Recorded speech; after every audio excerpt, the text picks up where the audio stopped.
Ang bawat isa sa mga tuta ay kayang umubos ng 600 grams ng supero beef and chicken sa loob ng isang araw. At sa buong araw, silang lahat ay kayang kumain ng humigit kumulang sa 4 na kilo.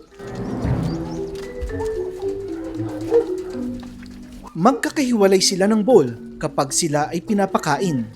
May mga tuta kasi na likas na matakaw hanggang sa maubusan ng alokasyon ang iba.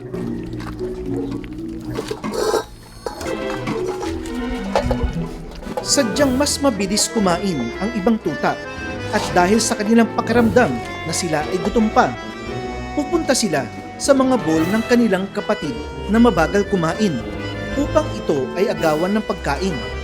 Sa mga pagkakataong ito, ay dito na pumapasok ang mga dog keepers upang sawayin ang tutang matakaw. Maaari kasing ang sobrang kabusugan ang maging dahilan ng kanilang kamatayan.